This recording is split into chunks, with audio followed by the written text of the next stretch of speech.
Hello, and welcome to episode 1 of SpellCast. I am your host, Spellbound, and this is my co-host. The Powerhead. Hello. Alright.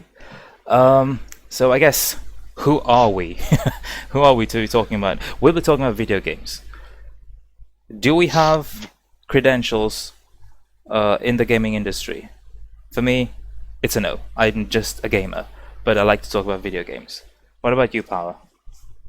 I have been playing games since I was like 8, and I've played a shit ton of games, Yeah. and I will keep playing games until I die.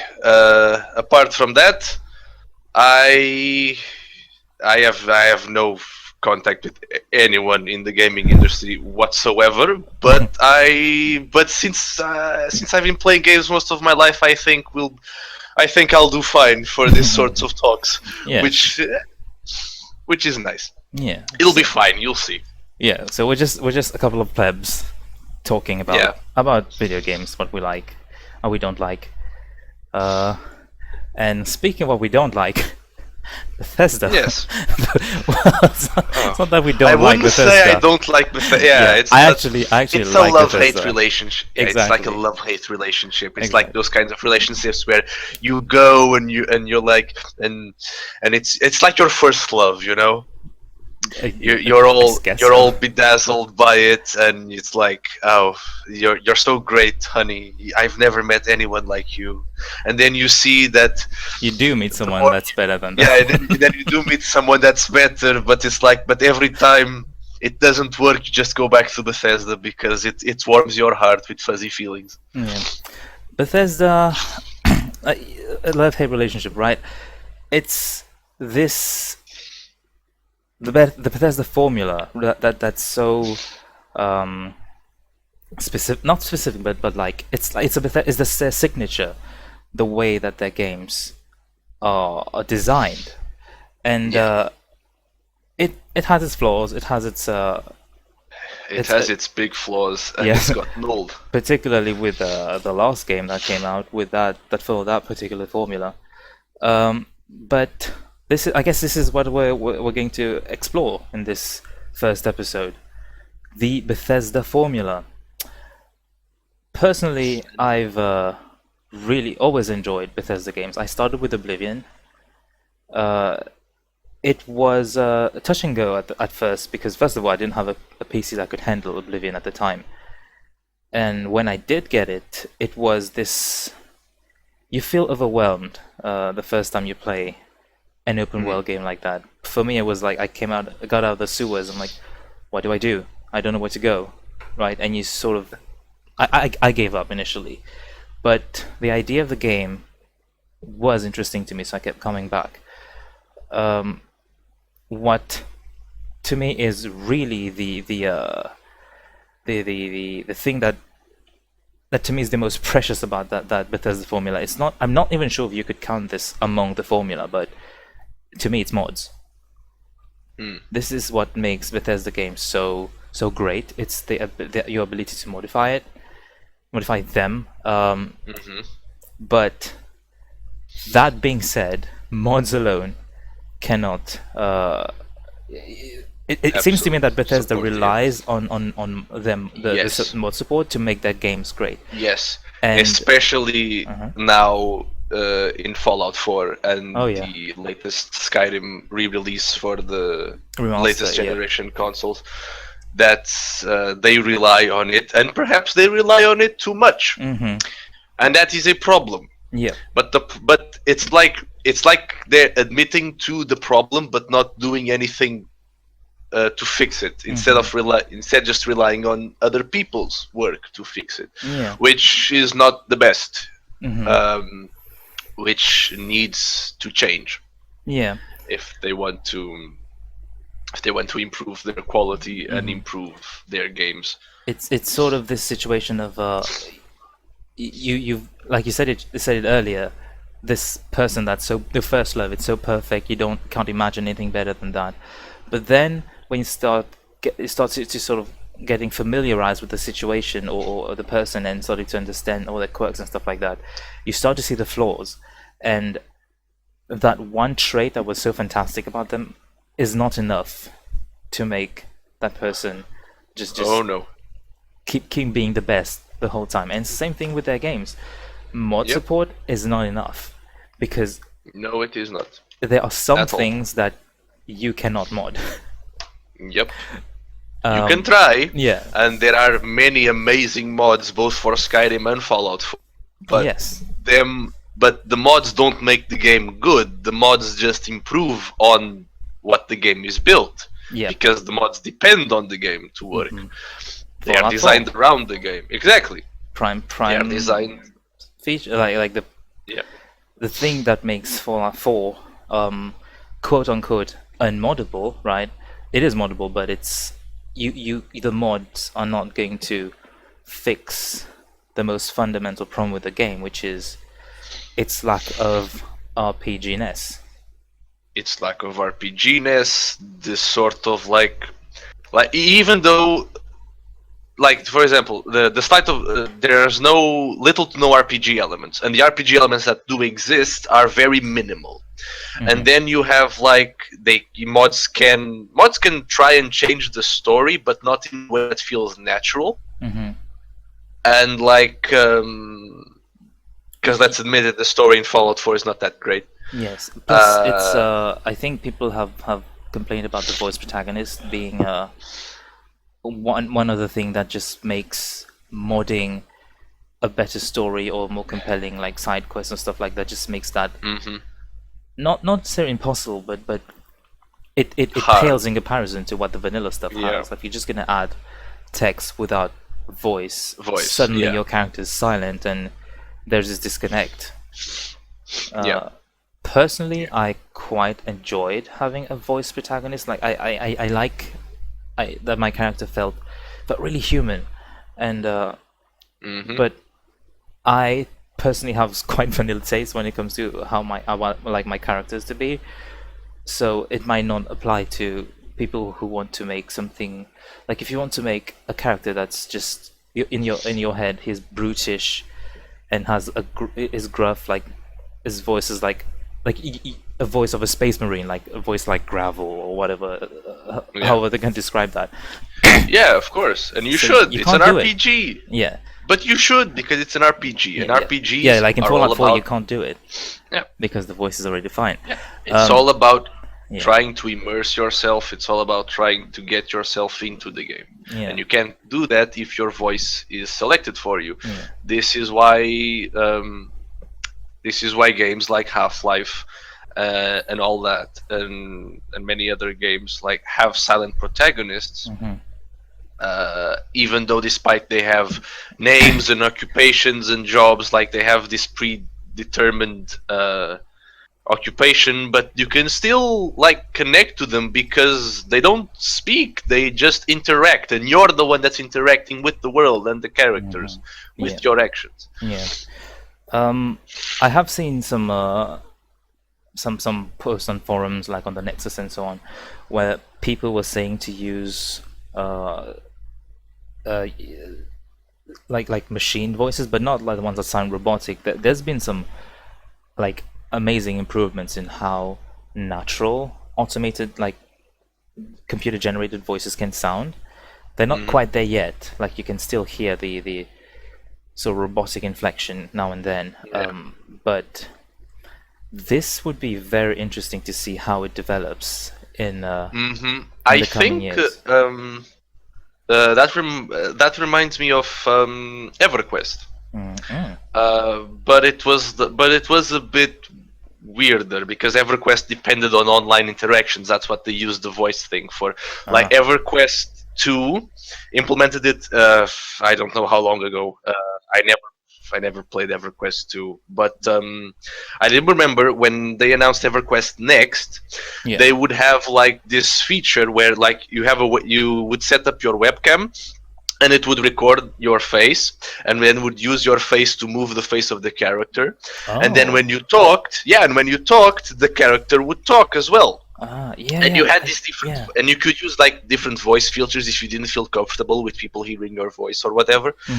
But like that was a nice mechanic, but that that uses the online interaction. Like in a single player game, there's be a bunch of different things that you need to implement. Like I mean, the NPCs they would need to understand what you're saying, and that would be hard. There are a couple of PS2 games that use like microphone and voice interactions, like to command the characters. I mean, Skyrim, one of them detects when you say you can say Fusroda in the microphone, and if you Really? have that feature, I don't know if this is like an official mod, official feature. I think it's an official feature. Like on consoles, they were demoing it on consoles, and you had a guy just saying like Fusroda or that's nice. Yolturshul or whatever the hell the fire breath shout is. And the Dovahkiin would actually shout when he would get that, register those commands. So as commands, it's like fine, right? But for the followers, for example, like you say, there are a bunch of commands in followers that I never use because they're not useful. Or like, it's like in the heat of the moment, it's kind of hard to go in a it's kind of hard to just go there, like pick up that up, and like I never even used dog meat to pick up things around me. I just you just like explore it. You just box and like, hey, show me where the loot is. Yeah, like there's no point.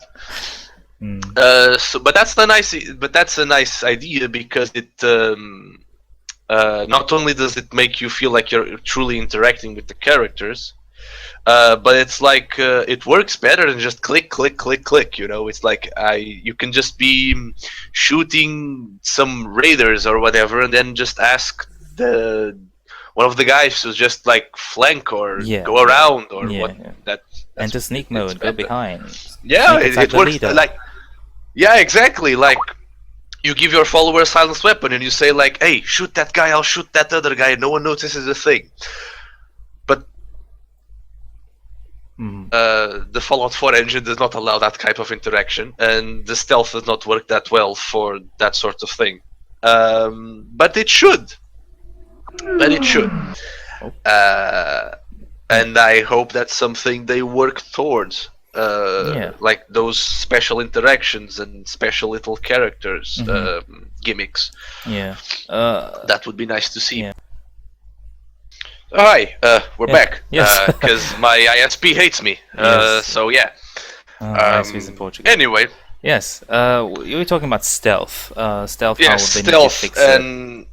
Stealth and the combat mechanics in of itself. Because stealth does tend to get a bit overpowered sometimes, though I'm not sure if this is a good or bad thing, because if you're detected, you're screwed. I suppose stealth needs to be overpowered because like you're supposed to like you either kill something or like they're it's not like they're gonna not notice that they have a bullet in the head, you know.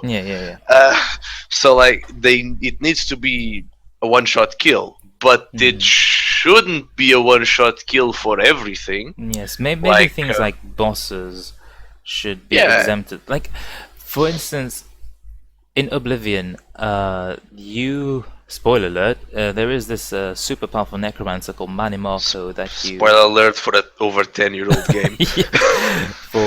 There's like this super powerful necromancer that you need to fight if you do a certain quest, and he's not just any random necromancer. Like you can read about him in books and stuff like that, and you can sneak attack him to death, like in one shot.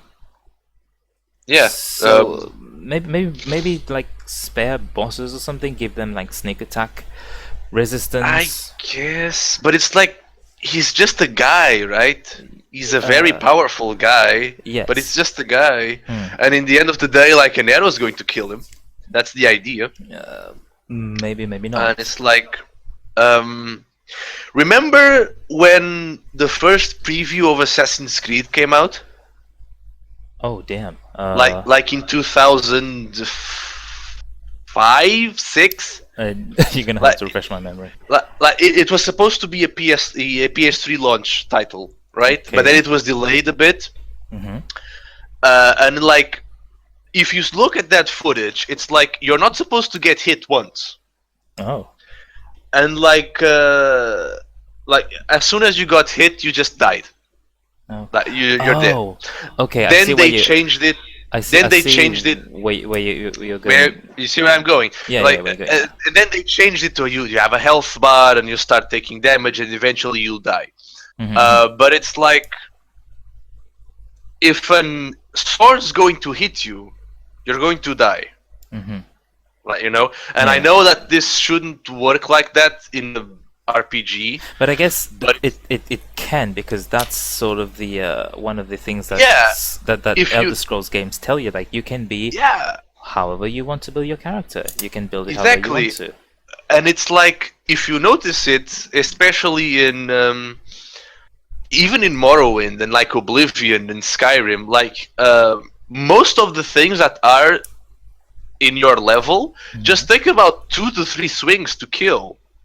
Like the only thing that takes a couple more time to kill someone is magic, but that's like, but even the more powerful spells just like kill something, or at least put it like in the ground for a bit and then they die. Like fireball is like, it's a very powerful spell that explodes, and like if you throw that at someone, even if it's like one of those Draugr death overlords or whatever, like he's going to take a lot of damage. And eventually he's just going to die from it. And it's I do think magic is underpowered in Skyrim, though.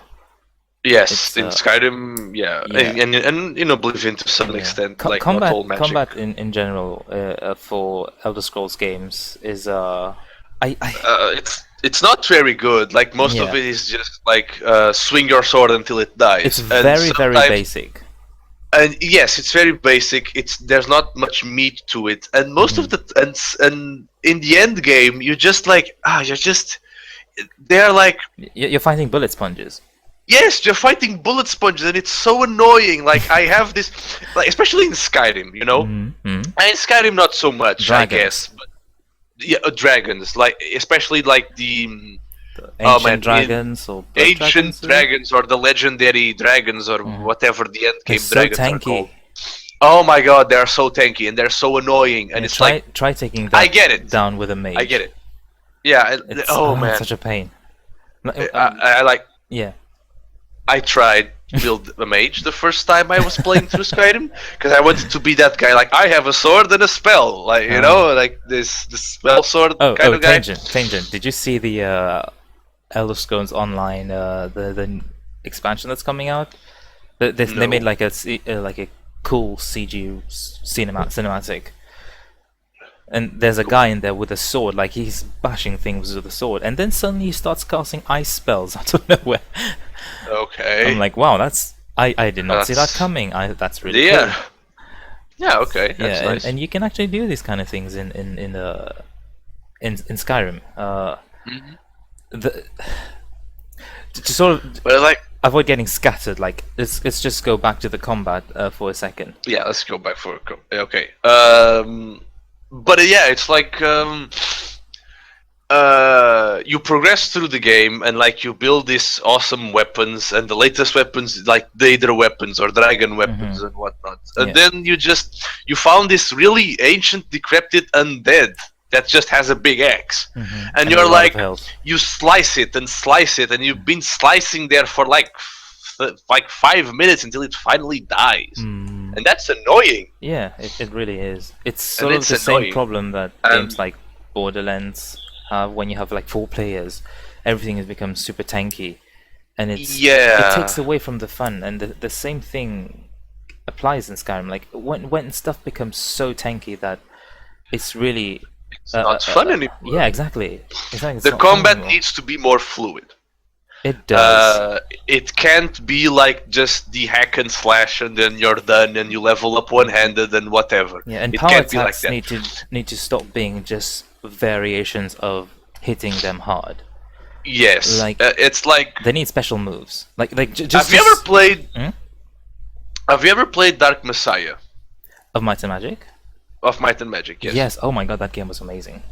Yes, that is exactly the type of combat I would expect from the Elder Scrolls. I would like to see that type of combat in the Elder Scrolls. I need a refresher on that. Like I played that a while back. I do remember I enjoyed it. Game. Right? Yeah, it's a first-person game. Yeah. And you have it's exactly like the Elder Scrolls. Exactly. You have Yeah. your sword, you have your daggers, Mhm. you have your there are staffs and everything. There are bows and arrows, Mhm. and there's magic. Yeah, yeah. And it's like, but the combat just feels so much better in that game. And this is a game that was made like Ubisoft released that game, but Mhm. it was Arcane Studios that made it. That the Oh, guys yeah, it's that made true. Dishonored, right? Yeah, yeah, yeah. Um, and it's like, and the combat just feels so nice and fluid because first of all, things die in like 2-3 hits all Mhm. the time. Mhm. Even like the only exceptions are like the Cyclops, but Yeah, they're you're meant to supposed to be like shoot. powerful. Yeah, they're meant to be. It's a big, tough, big monster with a club that's going to pound you. Like, and it's a Cyclops. You Mhm. shoot that, Mhm. you Yeah. like hit its eye or something until it finally Mhm. goes down. And That's I need it to is replay the that thing. game. But it's like, but the combat feels so nice. There are like. There isn't a dodge, but I think there should be a dodge, and I think that's what the Yes. Elder Scrolls should also Yes. do. Like Oh my God, a yes. sort of like those fast movements you get from Mhm. Bloodborne, like the Uh, dashing, like Dark Souls, like I dashing haven't and played either, but damn it, I do know what you mean. Like, like these games, Elder Scrolls desperately needs a dodge because yes, and there are and people know this because there are mods to yes, introduce dodges yes, and but all that, it's kind of and these janky mods like it's kind of janky because because the engine's not the made for game that. does. Yeah, it's not made for that. Like you need to use the script extender for it to work even. Yeah, But it's like you dodge and you hit them back, and it Mhm. feels so good. yeah. The Like skill, the player's skill needs to be considered because yes, we're it's not not playing like just a a matter turn of by turn or yeah, strategy game or because something. The exactly, player skills needs to be part of the combat. So if someone's exactly, coming at you with like let's take the case of an assassin. A giant orc wielding a two-handed sword is running at you. You don't have yeah, a lot of hit points. You don't have a lot of health, but you do deal. And like backstabbing can become a mechanic that exists outside of stealth. He's coming at you. You Yep, just dodge him, dodge the right, and you you dodge just him, and quickly then stab him in the yeah, back, and there you stab go. him in the back. Maybe you don't get a Yeah, critical that's like times 12 or whatever, but you do get like a critical a hit. critical. Exactly. Yeah, this That would be much better. Yep, that will be so much better. And I was talking about special moves earlier. Uh, in sort of the same way that you have normal attacks and power attacks, you could have special moves, sort of almost like quote unquote magic for warriors, right? They're not actually magic, but it's like look at Diablo 3. You have the barbarian. Yeah. He doesn't use spells, but he has special moves. Like he can jump, he Yes. can spin, do whirlwind, all these things. Maybe you Yeah. could implement something similar in Elder Scrolls. And actually, another thing that I think would be not necessarily like worth exploring, right? Would be combat styles. So if you Yes. have a specific combat style, you will use a weapon in different ways. So let's say you have a short sword in one hand. You have a combat style that's sort of like a fencer combat style. So you will Yes. use a lot of thrusts.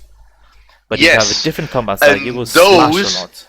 and those would be the perks. Oh, yeah. You can unlock Like combat styles yeah, through like perks. instead of just like being like you do more damage, you do this, you do that with like slashing.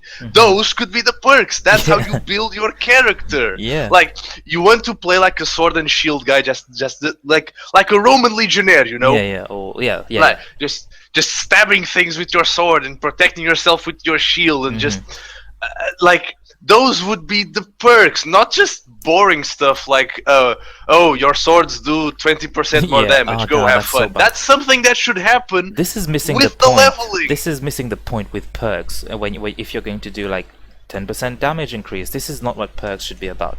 Perks Yes. should be about opening new avenues with which you can interact with the world, be it through like dialogue or combat or exploration. You name it, right?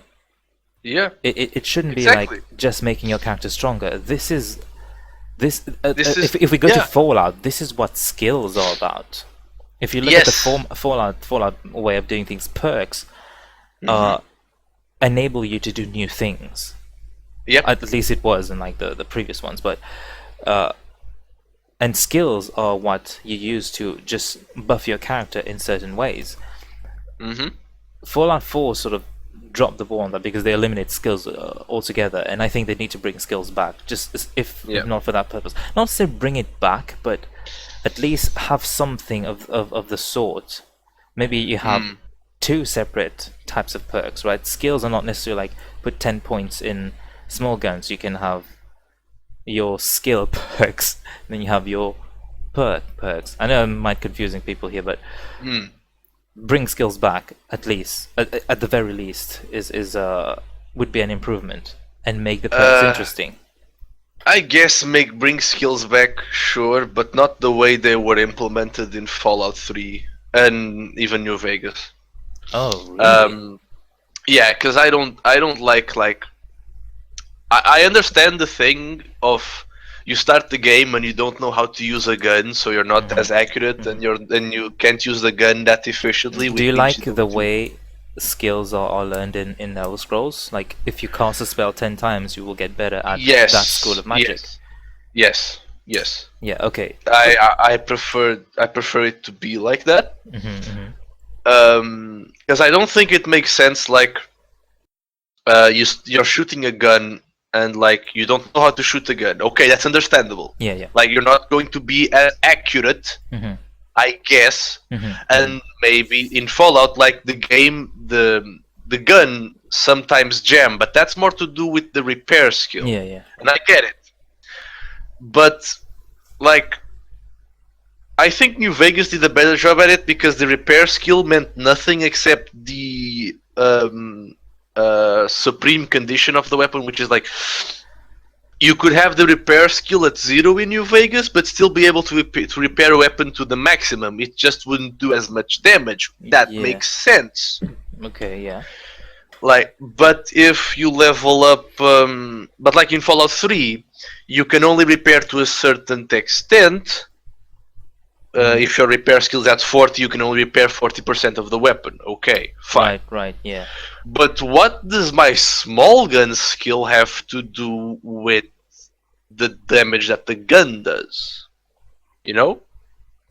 That's something that the repair skill should handle. Okay, which is why I see what you mean. New Vegas, I see what which you is why mean. I think New Vegas does it better. Yeah, so however good you are at using a gun, should not like improve the base damage of the gun. Maybe like increasing small guns should increase the critical chance you have with small guns. Exactly. This is the problem with having the Oblivion engine trying to use guns.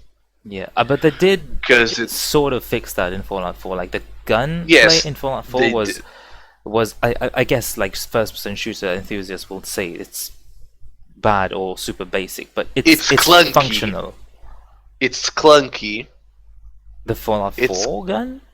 The Fallout 4 gun, it's a bit clunky. It works well when you take into consideration how it started.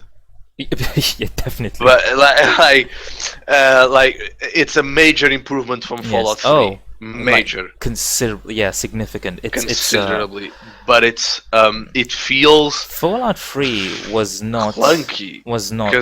You can't call Fallout 3 a first-person shooter. It was a how fast can you slam the VATS key? Yes, it was. Because I remember playing Fallout 3 with one finger on the V key, so that I would just tap it once in a while to see if there was any enemy around. Because you can't aim properly. The aiming is it doesn't even work in Fallout 3. It approximates like the thing is in your crosshair and you shoot, and it's like maybe you're gonna hit it, maybe you won't. Maybe. Yeah. So it was all about VATS, and they made shooting shooting out of VATS viable. It's a very suboptimal. Yeah, it's a very in Fallout 4, yes, but in Fallout 3, it's like you want to shoot properly, you use VATS. Yes, that is true. You don't shoot. You let the game do it. Yes, you let the game do it, And because that's how Fallout was designed to be. yes, it's true. It wasn't a third person slash first person It game. was a turn-based ish, like point-based Top combat down. system, Yeah. top-down combat Top down, system. turn by That's turn, how by the way. yeah, that's how Fallout was designed. Which And like, brings me to like VATS needs to change. You can't have this. Like Fallout 4 sort of went to. Personally, I think Fallout 4 took VATS in the right direction, where they didn't stop time entirely. They slowed down time for you to make yeah, it's like tactical decisions. they give you some breathing space. They need know? to make VATS. At least this is the most obvious solution I can see for now. They need to make VATS just a time slow. You know how you can consume jet to slow down time? This is what VATS needs to do. Maybe not as powerful as this. Maybe you can actually have a perk that makes VATS slow down time twice as fast. Okay. You have already you can do more stuff. And really, I really do think having slow down time would make VATS viable. Like it's some people hate using it because they think it's like cheating, almost. Right. I think that slow down time would be a good alternative because it consumes your action points, so you can't slow down time forever. If you slow down time, you can't sprint as much because it's consuming your action points. Maybe shooting guns. I mean, they shouldn't consume action point. Maybe they could slow it down if you shoot guns inside VATS. Maybe not consume points while you're inside VATS, but maybe slow down your VATS, your action point regeneration. You know, all these little balance stuff that people could do, developers could work with. But yeah, combat in I do think they need to improve the melee in both Elder Scrolls and Fallout, especially Elder Scrolls, because melee is such an important part. Elder Scrolls, just the combat needs to be more fluid. There needs to be more than just slashing until they die. Do you think games like spectacle fighters like Devil May Cry could have like be a good and interesting source of inspiration for future combat systems? Oh, yes, absolutely. Because, especially for special moves, right? Yeah, especially for special moves, like absolutely. Like the latest Devil May Cry that came out was DMC, and like whatever people, yeah, it's a good game. Whatever people might think of the story, the game is good. Like the gameplay, the combat, it's very nice. But like the game uses this combat system where you switch out weapons, right? You switch out weapons, and like not only does that keep the game fluid, because like it keeps it dynamic. So it keeps it dynamic because you're hitting stuff and you switch weapon and you hit other stuff and you keep doing need to damage play that with way. Like enemy resistance and immunities. And it's like when you get hit, that hurts a lot. So you're like, there are like 3 or 4 kinds of dodges, and that's exactly the type of dodge that I would like to see in the Elder Scrolls, because it's like not like over the top like Devil May Cry where you just dash like 20 meters in the air or something like that. But it's like sidestep, at least. Just like a big orc is swinging your hammer towards you, and like you could block, I guess. Do you know what game? Sorry, do you know what game? I think Elder Scrolls could at least for the time being, like it would be an improvement. It's Mass Effect 3. For at least for the third person, because I think the controls in Mass Effect, while they were a bit wonky, like you had one button that did like 3 things. Everything. Spacebar does everything. For me, it was the letter E, I think. Oh, no, it was Shift. Sorry, because sprinting with spacebar to me is like core the Inquisition. This is heresy. Yes. I need my left shift for sprinting. Yeah. So my left shift did everything. But one thing that I quite like is that if you tap the left shift key, it makes you dodge. You dodge in a direction, and you had characters. I'm talking especially for the multiplayer, because you had you could play different types of characters that had different types of dodges. The Vorcha did like a very quick, very long dodge. Like he sort of not cartwheels, but it's sort of like a flat cartwheel away from where he was. The Asari would sort of biotic like dash in a direction. Like they had like it consumed their shields when they did that, which was a nice touch. It's this like very responsive, very like sudden move that just helps you reposition your character very instinctually, I guess would be the word. And if they add that to Elder Scrolls, I think it would improve the combat massively. Yep. Yeah, and also like we said earlier, it opens up new ways to fight. Plus, if you have the fighting styles on top of that, it changes the way you wield a weapon. They could add multiple damage types, like you have slashing, piercing, this kind of things. It's getting a bit Dungeons and Dragony, but I don't know. To me, these things feel logical. So that if you stab something, it bleeds, right? But if you yes. like if you stab leather armor, I guess if you had like a gambeson or something, like one of these medieval armors, if you stab it, you have a chance of doing more damage than if you cut it, if you slash it. And that type of reasoning to me comes very naturally, and I would expect if I do this, like you have damage types to be considered. I think not like you really need it, but I think it would help to nuance the game, give combat some complexity and depth. Which leads us to magic. No magic. Oh, magic! Where do I begin?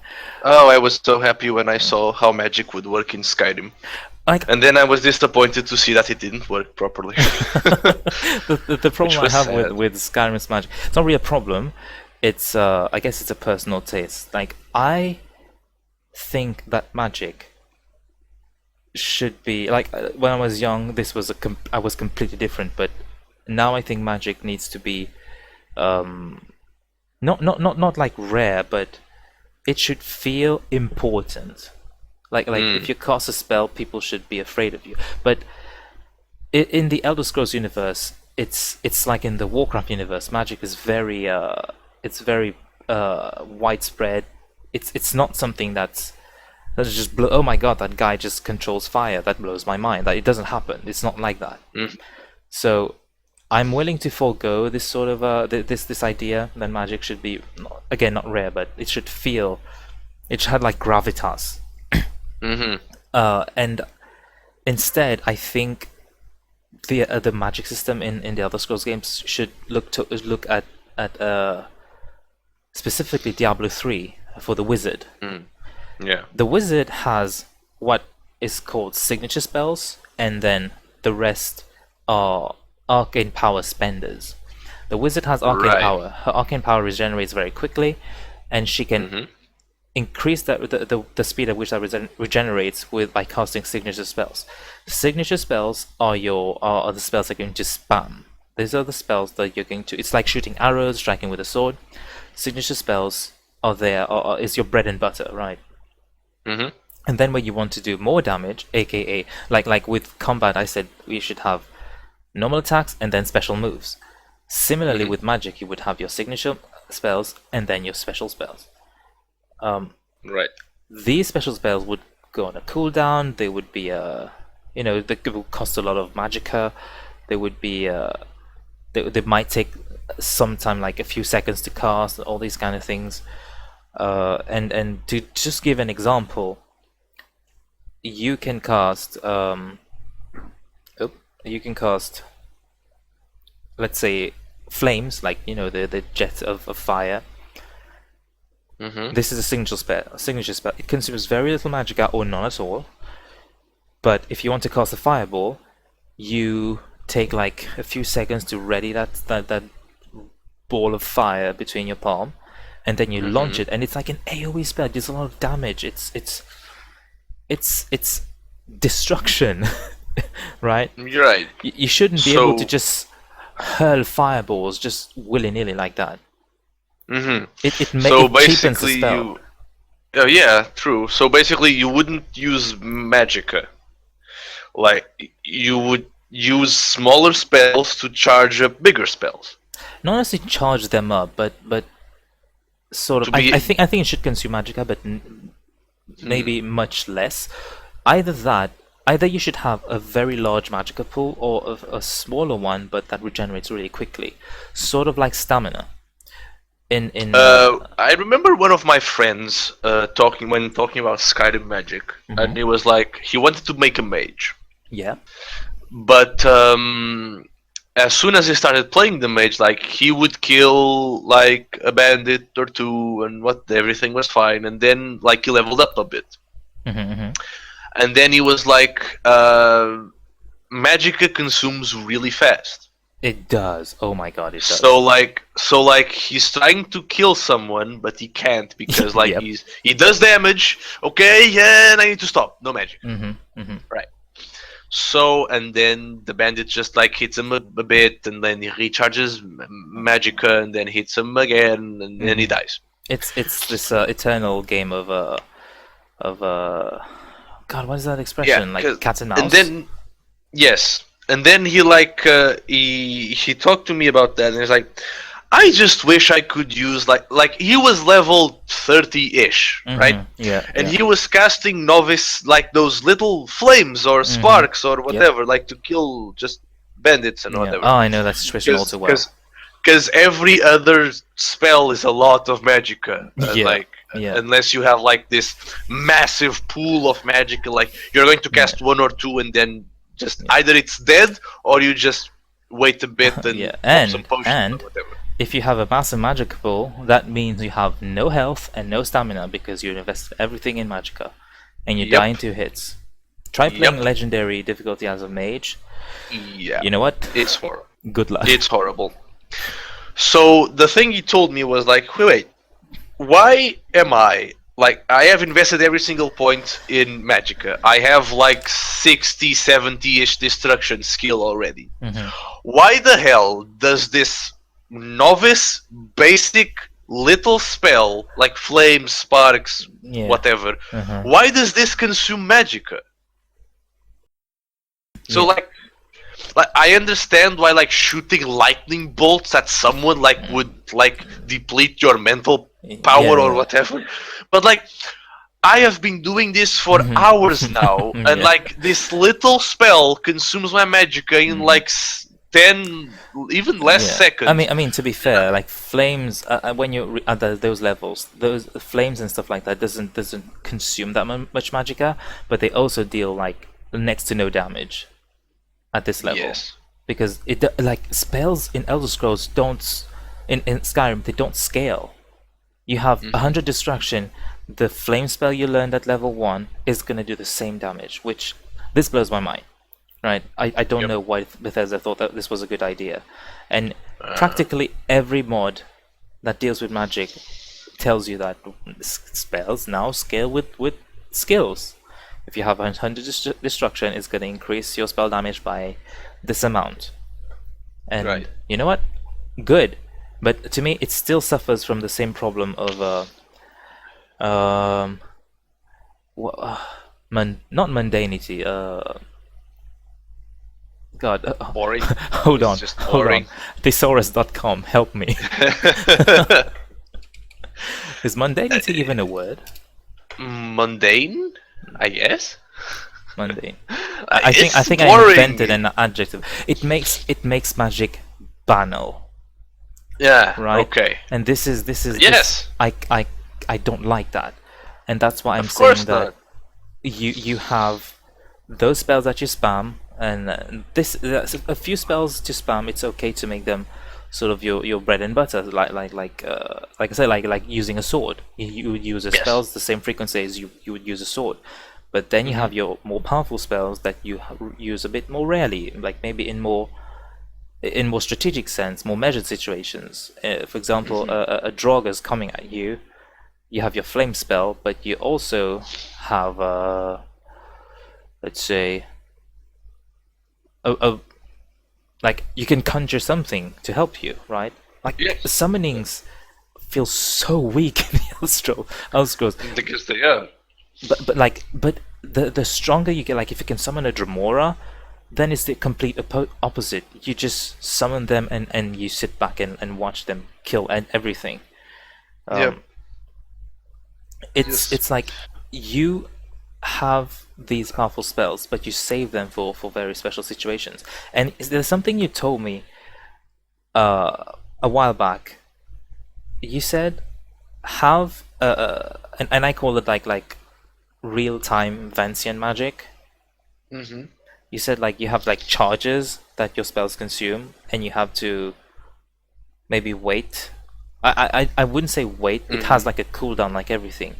But Yeah, these charges will get consumed before your magicka for these special spells.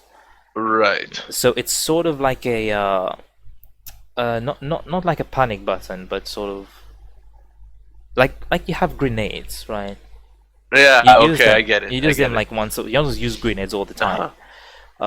Like well, some people might think this is a bit like grenades might be a bit too extreme, but something along those lines that like regenerating Some grenades. sort regenerate. Yeah, like a recharging consumable or something. Yeah, I think exactly. that would help make magic actually, dare I say, dynamic. Yes. Yes. Yeah, so I really think this would help tremendously. Like there was a game with I don't remember its name right now. It was a game where you played as a mage. Okay. Like, and all you could do was be a mage. And there was no mana. Battle mage thing? Yes, Lichtem Battle Mage, that's it. Okay, that was super repetitive though. People said that. Yeah, I guess. But it's like, it's the magic system that I want. Because it's like, there's no magic. Oh. And you just evolve through. There's no magicka. There's no limit to spells or anything. You just go and do them. Like, and I understand that, like, but what? No magicka, so there's no limit to damage. There's no limit to spells. Like it could, like, maybe not immediately. There's no magicka, like at level 1, maybe. I guess you could just try something else first, but it's like I don't like spending all my magicka for a spell that does nothing. Oh, so you're saying like perhaps like at higher levels, if you're quote unquote magical enough, like you've mastered enough spells or like, destruction is strong enough, some weaker spells stop consuming magicka? Yes. Like, it's like, because it's like, there's a problem I have with magicka in the Elder Scrolls, like in Skyrim, not the Elder Scrolls, like in Skyrim, like, because like there's magicka and magic exists to limit what? Like, what is magicka like preventing you from doing? From having you can't cast spells. You can't cast spells without magicka. Yeah. But it's like there is a limit to the amount of spells you can cast, and that makes no sense for a combat like that, like there is in Skyrim, because it's like there's no limit to how many times I can swing my sword. Even if I have no stamina, I can still swing my sword. Yeah. So why the bloody hell would I not? Does magicka exist? There's no sense to it. Like, okay, you can say like it limits you from using master spells at level 1. Yeah, I think it's because the idea that mages should be glass cannons. But they're not, because the spells don't do enough damage for it. Yeah, that's true. Oh, it scales with your destruction. It doesn't scale enough. Yeah. There's no impact to it. I'm like shooting ice shards at that guy's head. He's still he's still like trying to kill me. He has like 5 shards stuck in his brain. Yes. And he's still falling. He's fine. He's fine. His health is still above 70%. If you want to have like this mana system, you need people. It needs to do more damage than that. It just has to, because then there's no point. There's no point. Like, If melee attacks would do the same damage that some spells do, and consume stamina, like people, there's just people would just say like, why would I? People would just don't do melee characters. Yeah, if you can't strike, if your stamina's empty, then I think it didn't Morrowind do that, or I didn't play Morrowind actually. I think But I'm not Morrowind. The reason why I didn't play, I did start playing Morrowind, but the reason why I didn't stick to it is because I found a spear. I'm like, oh my god, an Elder Scrolls game with a spear in it, Revolution, right? I enter a cave. There's, I think it was a spider. I'm not sure what. I attack it with a spear. Nothing happens. I attack again, and again. Nothing happens. Eventually, I managed to hit it once. And it keeps missing. That's horrible. It has this like That's dice roll system for its combat, and it's horrible. It was so bad, and I just quit the game directly. I It's didn't even horrible. try to understand what's happening. I just quit the game. Let's not have an action combat system in an RPG and use like dice. Yes. And they did like Bethesda did sort of realize that I suppose eventually that that doesn't work for like a real time. Yes, because they removed it in Oblivion. Yep. Because it makes no sense. It makes no sense. Like it's just bad. It's one thing to be playing like a D&D game. It's another thing to, like I am looking at him. He is like 1 inch in front of me. I can't hit him with my sword. It's not Neverwinter Nights.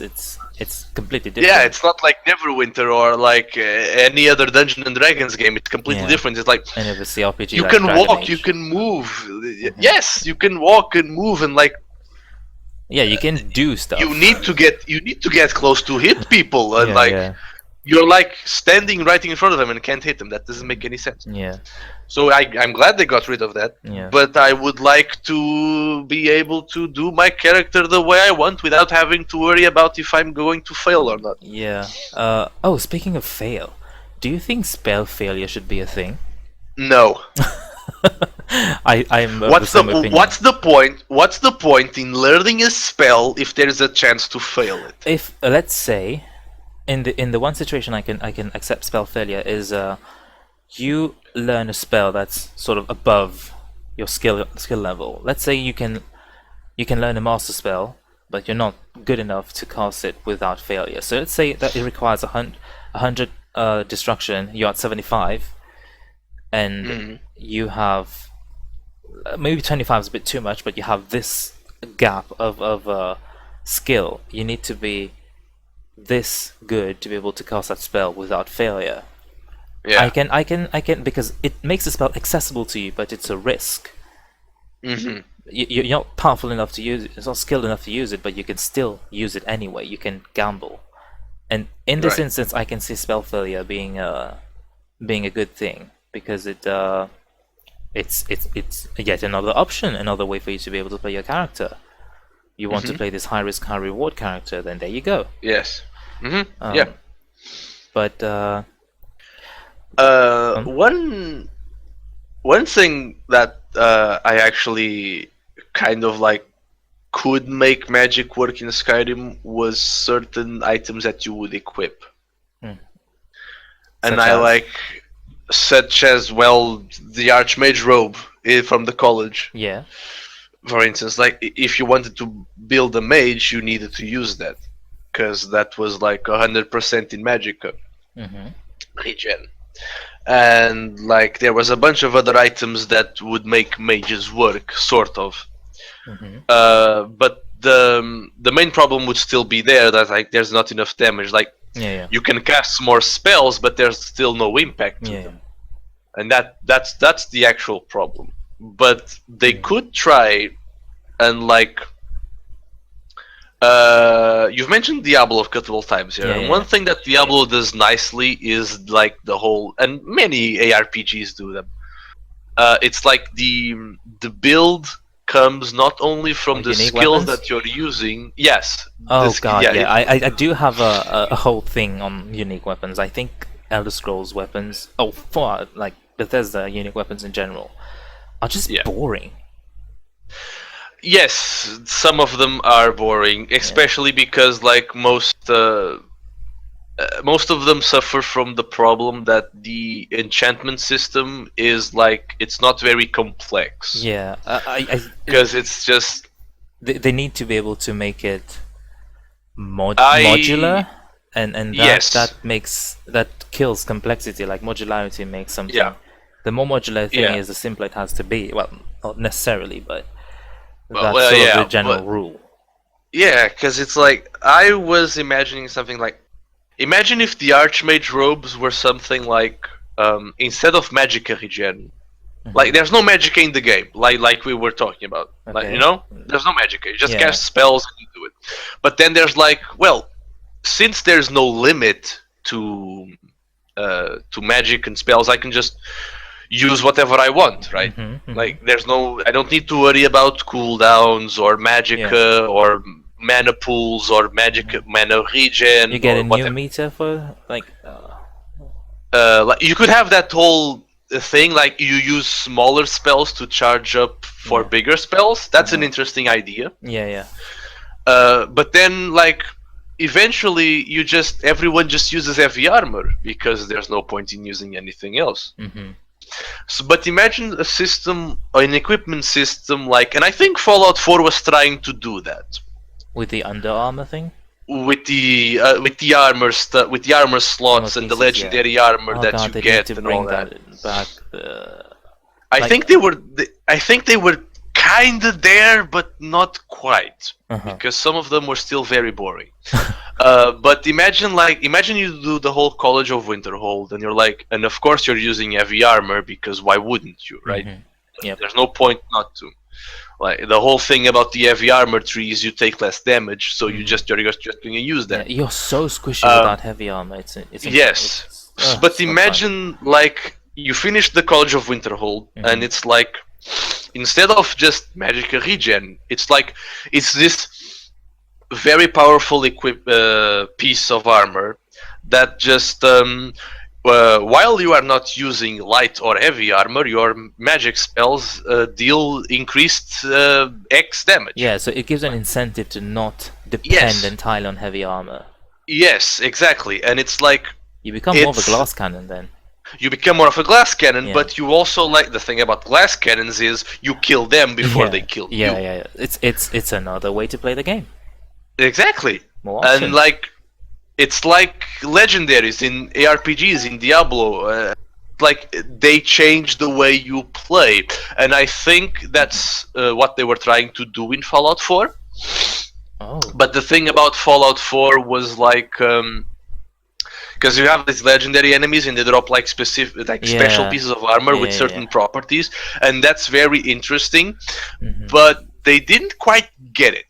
Yeah, it wasn't really there. Yeah. Because some of them were just like you move to endurance. faster. You regen more AP and like okay, fine. Consume less. It wasn't AP quite at the point.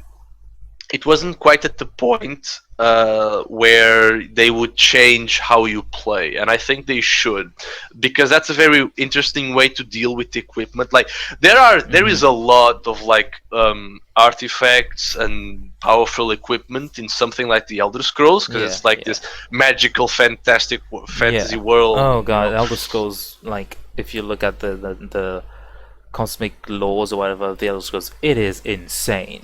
It's insane. It's enormous, insane. and that's it's like no other fantasy I've ever.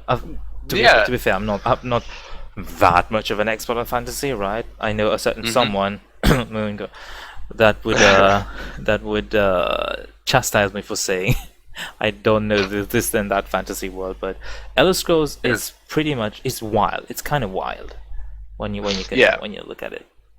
Yeah, and it's like.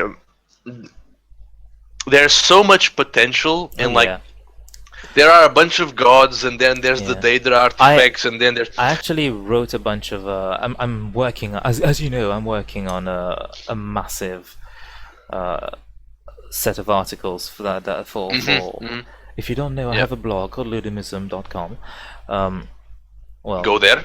I mean, the podcast is going to be on there. So Yeah, well, I'm I'm planning a bunch of articles, and I have this section about unique weapons where I try to sort of give examples of what I think would be interesting unique weapons. If you look at something like the wind needle, like I'm implementing like new stuff like wands and stuff like that. The wind, you have physical damage and energy damage. All magic spells do energy damage, unless it's like you're tossing a rock at someone. Obviously, that's going to do physical damage. Wands generally do energy damage. This one, the wind needle, it inflicts piercing damage. right. So you literally have a magic weapon that deals physical damage. You can completely change your playstyle depending on how this, like, how you are. Like if you have a problem dealing piercing damage, this wand as a wizard you still be able to use that, but you now have access to this new form of damage that you don't need to like learn how to use a weapon or something, Yes. or maybe even what is this? I'm trying to find like interesting stuff. Maybe the lightning rod. You deal more electric damage, but if someone shoots a lightning spell at you, your staff will sort of magnetize that lightning spell first. So instead, it gives you. It's a weapon that shields you. Yeah. So it changes the way you play, right? It's sort of like. Do you think that you should be able to use magic even if you have other weapons equipped? Yes. Yes. I agree. Okay, I see where you're coming from, because if you equip magic in both hands, how are you going to wield a sword? Yes. This I think is a conundrum that I mean, Oblivion had its separate magic hotkeys, and I think this could actually work again. If Skyrim uses the Oblivion magic system to do shouts. Yes. One way that I think that could actually work out is to have multiple quote-unquote shout keys that each you hotkey one spell, or not necessarily just magic, but just moves in general. Like if you want to, like we talked about special moves or physical attacks earlier, you could hotkey like the whirlwind special move to the Z key. And the X key, you have a fireball, right? You mix and match however you want to do that. Then you can have equipment sets that you favorite your equipment set, and you completely change your hot quote unquote hot bar. Yes. And I'm told like World of Warcraft functions slightly in that manner. Like you have multiple hot bars that you can swap out. Yeah. So something on a smaller scale, but. Yes, something at a small scale that would need to be more fluid. Definitely. But because it's like imagine you're like a sword guy and you're trying to cast a spell. Like you need to be fluid in that sort of thing. Yeah. There was a game that did this. I don't remember its name. It's like you're hitting people and instantly. It's like this instant snap, you know? Yeah. So you're slashing someone and then something is coming at you from the side. And you just cast the fireball directly and then continue fighting. Yes, and it's like you're slashing and attacking him, and you have this dodge mechanic, and then you would like dodge backwards and cast a fireball and go back in, and but it needs to be fluid, like an action game. Oh my god, you're telling Bethesda to have like connecting animations. Yes, I am telling Bethesda to have connecting animations. This is not gonna be easy. I know it's not going to be easy, but it would make their games better. I think. Definitely. So like let's take the scenario before, right? You're slashing a guy, and to your left, someone is like a goblin is running at you, and you cast a fireball skill, and because you've sort of comboed them together, instead of just raising your hand and doing the fireball and the casting animation, you sort of swing your sword around and you fling the fireball from the sword itself. That would require Yes. a ton of custom animations, but of new Yeah, animations. But it would, but I mean, they made come on. millions with Fallout 4. They can afford it. It's not like they don't have money or the people skilled enough to do not to do it. You know. Yes. Come on. So it's like Bethesda. there is no excuse for trying to improve your game. Yeah. Yeah. For not trying to improve your game. Just do it. Mhm. Like you have the money, you have the people, you have the skill. Just do You have it. the time. You want to make good. You have the time. You have all the time in the world. You have tons of money. You made millions with Skyrim and Fallout 4, Yeah. and you're still even though Special edition. it got Still off, selling. yeah, even special edition, and even though it got off to a bad start, Elder Scrolls Online is still a popular game. People still play it. Yeah. Yeah. And now they even have that Expansion. card game. Oh, yeah, and then that card Legends. game. So it's not like they don't have the money.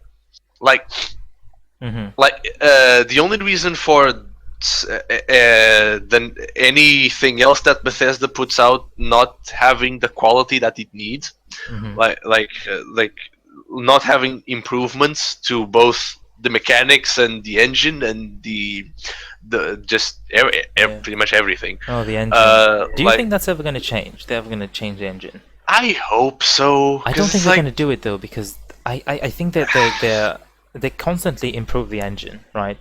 I mean, you notice that with just look at Skyrim and then look at Fallout 4. The movement system is tremendously improved. I know, but it's like there are certain Are you saying it's like a limitations polish a to turd everything. situation? I guess, because it's like there are definitely some things that they can't do with the engine that they have right now. Definitely, like the whole dodging and like hotbars and some things are going to be difficult for them to do. No, it's not gonna happen. Like it's not. Like there's no way. Like you need the script extender to use a dodge. Yeah, they need to hire the script extender guys for the next First of all, why the fuck do I need a script extender for it? Why is something so simple as moving your character at a certain fast speed to any direction? Like like. Do you want an example of what I needed script extender for in the Skyrim? I think you need script. There's a mod that allows you to just jump while you're sprinting. Not even joking. You can't do that in vanilla game. You can do that in Fallout 4. You can't jump while you're sprinting in Skyrim. I never noticed that. You need to stop sprinting, ridiculous. Then you can jump. There's a mod that allows you to do that. One thing and you need the script extender to do that. Yeah, that doesn't make any sense. One thing that bugged me really hard was like, oh, Skyrim is coming to is being remastered and it's going to go all DLCs is going to be a 64-bit executable and all that. That's nice. Yeah, that's cool. Wow. It's nice. But then there's like there's the mod section like Fallout 4 and that's all fine and whatever. But then it's like they just didn't put the time and effort into it because there's no script extender there. Yeah, and it's weird because they acknowledge that the script extender is needed because the script extender is on Steam for the 32-bit. I didn't actually Skyrim. know that. Yes, it's on Steam. Oh. And it's weird because it's like they made the special edition and it looks beautiful and gorgeous and whatnot, but it's like why didn't they just half the work? Why they didn't work with the modding teams? Yeah, that I don't understand. Yes, team to just launch it with the script extender. Do you think it's because maybe the script extender uses like libraries that Bethesda would have licensing problems with? I don't know, maybe, but it's weird because it's like they launched this new Skyrim version because they wanna modding for consoles. I get modding for consoles. Yes, that's a big thing for the just mods everywhere. Okay, fine, whatever. But it's weird because it's like not the best ones, not at all. But it's like but it's like they don't acknowledge it. Yeah, it's true. And it's weird because it's like Skyrim modding got so big that They tried to the script monetize it extender one was time. on Steam. Like you could, Mhm. you didn't even need to do anything else. Go to any site, you just install it through Steam, and Yeah, that's yeah. wonderful. Yeah, it is. It's wonderful, but Uh-huh. it's like, but then they re-release it and It's like they they're in don't. a state of like It's weird. like It's like they like it but they don't like it. there were a bunch of highly popular mods in Skyrim. Like Bethesda sent out a copy of the special edition to some people before it launched, so Oh, that some mods Frostfall. would be ready. So that some mods would be ready for day one for the special edition. But they couldn't do it because But they didn't there, have the script extender. yeah, some didn't, but Yeah, like. Some like created versions that didn't need the script extender, which is nice and all. But Yeah. like there are a bunch of highly popular mods that didn't get any attention from Bethesda, and it's weird. Yeah. Because like it's like they picked and choose which ones. It's bizarre at best. It's I don't know. It was weird. So better engine. Yes, so better engine, New engine. just better engine, because like they need it, they desperately need it, and people need it as well. Like there's a limitation to how people can work with something that I do think that I mean, not saying you don't know that, but the new engine, I don't think it's that easy because they have to find a one that's moddable, that allows for the same amount of modability than the creation engine, and then there's a whole licensing stuff that goes with that. I guess it's a more complicated issue to solve than people may realize. But I do agree that they should at least try to get a new engine. Yes, they should try to get the new engine. We and it's like should finish your thought. Oh, hello. Hello? Oh, I'm here. Yeah, Sorry. yeah. Just I think I finish got your cut for a thought bit. before I Yes, interrupted you. because I just like I get that the new engine would be a risk for not only them but the whole community that they have around it. Yeah. But like, you know, CD Projekt Red. Yeah. Who doesn't? Like they started working with the BioWare Aurora engine back in 2007. Okay. When they released The Witcher 1. Yeah. Oh, was it 2007? It was 2007 when The Witcher 1 was released. They started working on it since 2004, 5, maybe before that, I don't remember. And they released it in 2007. But they realized that this isn't working. Okay. Like the Aurora engine is moddable enough. Yeah. But it's not what the game needed. It's not like they wanted to make another Witcher game. They had the money, they had the green light to do it, but they realized it's just we can't do it in this engine. We need to improve, right? Yeah.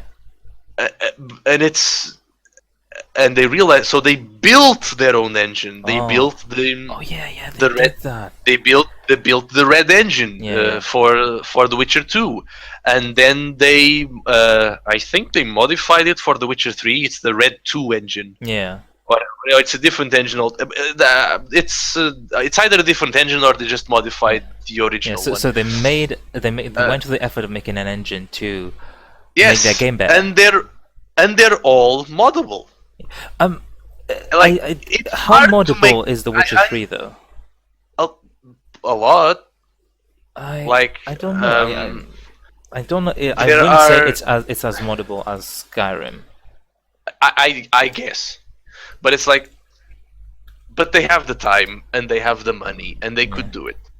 Like, you know, it's like they could do it, and the fact that they don't for sheer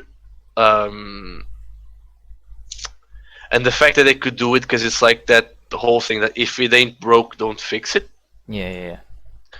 That's gonna get them nowhere, especially when people start to just, it's just the it's just doesn't work well. It needs to be Yeah. It's better. Like clunky. it's a couple hours of fun, but then it's just you get tired and it's so repetitive at sometimes, and it's Okay. like Update. Sorry. no. Just I'm on the Nexus, and Mhm. I was like, you can actually add new meshes in The Witcher 3. So this Yeah, tends to there you be go. like the people tend to have like, okay, so you can do textures, right? But meshes tends to be like this next step Hmm. in modding, and Yeah. you can add meshes, and the way I know Yep. that is because they have a naked Geralt Yep. body base with all the equipment, Oh my. multiple Whew. versions of the equipment, so Oh my. multiple sizes. So yeah, so you can add mesh in the Witch 3 game, which means that the Yeah. engine has this. All right. So yeah, it's looking Yeah. promising for Witcher 3 It's modding. from and they built it from the ground up. It's theirs. It's not Yeah, going I don't know anywhere. how they do it, but I have no idea how they do it either, but they can do it. yeah. So So yeah, just take a gamble and make do the it. engine You better. know? Yeah. We should go on to a little break. I need a bathroom break. But before we do that, I would just like to Hmm. add one thing about the magic before the whole magic thing. One Another problem that I have with the magic system in Elder Scrolls is that the spells feel not just it's not just the spam of the spam of the spells, right? They Hmm. feel repetitive, just like you have three versions of the same thing. You have Hmm. Fireball, Ice Spike, and Lightning Bolt. Like, granted, Lightning Bolt is an instant version of these spells, but both Hmm. Firebolt and like Ice Spike is projectile damage. That's just you use Ice Spike versus warriors, you use Fireball versus other stuff, you use Lightning versus mages, right? Hmm. And I think the spells lack variety. One constant criticism that I see about the magic system for Skyrim is that there aren't enough spells, and Hmm. I don't think this is how you're going to fix the magic system. To me, the spells need to feel. Each spell needs to have its own use, because if you look at Skyrim or Oblivion or whatever Elder Scrolls, well, I don't know about Morrowind, but if you look at Skyrim and Oblivion, Hmm. at a certain level, some spells just become obsolete. You stop using them, and this is true in Hmm. Skyrim, not just because they're just clones of one another. You have Firebolt and Fire. Wait, was I think Oblivion had that, but in Skyrim spells don't scale. So at one point you probably stop using flames because you have that Fireball spell, that Firebolt spell that's just stronger. Hmm. One example I can give you of what I think magic should be is Torchlight, which is a light spell, right? I don't know if it's called Torchlight in Skyrim or Oblivion for that matter. I think it's called. You have Mage Light, then you have it's called Starlight in Oblivion. You just shine you become a fucking lantern, I guess, and you start Yeah. glowing. In Skyrim, it's a little ball of light floats above your head. Hmm. What I'm proposing is one, you remove that from the alteration or illusion tree. I have some qualms about the illusion tree, by the way, because I don't. The description just does not. It's not consistent to me. Hmm. But I get to that. I guess I'll get to that after the break. You put Torchlight in destruction Right. because you are creating a fireball that floats in midair. Mm. Now, whether you take damage when you touch the thing or not, that's up to balance. But you then have another spell called Destroy Magic that you can use on the torchlight to detonate it. Hmm. Now, you literally can create a bomb, or you're just creating a source of light. Okay, It I has get it. multiple uses, and it's there are no other spells, like it's unique, right? Now maybe you Yeah. have like frost versions of that, blah blah blah, you know. Um, Mm-hmm. but having multiple versions of the same thing is not a bad thing, but when you just have different gradations of the same thing, then it becomes boring. Yeah, yeah. So Well, yeah. if you have a flame spell, it stays useful until the end of the game. Not just by Mm-hmm. magic scaling, but by perks or unique weapons. I have this unique weapon. I was sort of thinking of. I call it the Hell Twig. It's a Mm. wand that makes your flame spell deal more and more damage the longer you channel it. And when you stop channeling, the damage bonus starts scaling back slowly. It doesn't just stop; it scales back. So if you resume channeling it, you will resume from where you left off, sort of. Mm-hmm. Now, this weapon makes you dependent on your immolation spell, but it's again, it's another option that you have.